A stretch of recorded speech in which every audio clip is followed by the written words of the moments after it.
అందరికీ నమస్కారం. సెప్టెంబర్ 17 తెలంగాణ విమోచన దినోత్సవం హైదరాబాద్ పరేడ్ గ్రౌండ్ లో పెద్ద ఎత్తున భారతీయ జనతా పార్టీ ఆధ్వర్యంలో నిర్వహించబోతా ఉన్నాం. ఈ దేశానికి స్వతంత్రం వచ్చిన తర్వాత దేశంలో ఆనాడు 562 సంస్థానాలుండే. అన్ని సంస్థానాలు మన దేశానికి స్వతంత్రం వచ్చిన తర్వాత విలీనమైనవి. కానీ ఆనాడు యొక్క హైదరాబాద్ సంస్థానము నిజాంల యొక్క చేతిలో ఉండే.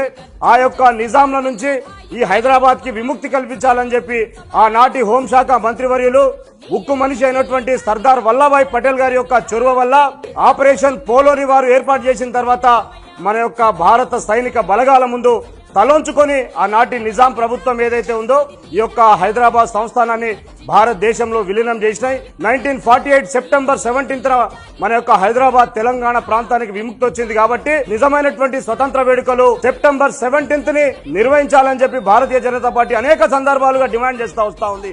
ఇక్కడ ఉన్నటువంటి రాష్ట్ర ప్రభుత్వం ఎప్పుడు కూడా ఈ తెలంగాణ ప్రజలని అన్ని రకాలుగా మోసం చేస్తూనే ఉంది. ఈ యొక్క తెలంగాణ హైదరాబాద్ సంస్థానం యొక్క చరిత్రని మొత్తం యావత్ తెలంగాణ ప్రజానికానికి తెలియజేయాలని చెప్పి భారతీయ జనతా పార్టీ ఆధ్వర్యంలో పరేడ్ గ్రౌండ్ లో నిర్వహించబోతా ఉన్నాం. పెద్ద ఎత్తున తెలంగాణ ప్రజలందరూ కూడా కార్యక్రమానికి ముఖ్య అతిథులుగా మన యొక్క రక్షణ శాఖ మంత్రివర్యులు వచ్చేస్తా ఉన్నారు. కాబట్టి రాజ్నాథ్ సింగ్ గారు ఖచ్చితంగా అందరూ కూడా పాల్గొనాలని చెప్పి ప్రతి ఒక్కరిని కూడా పేరు పేరున భారతీయ జనతా పార్టీ తరఫున ఆహ్వానిస్తా ఉన్నాం.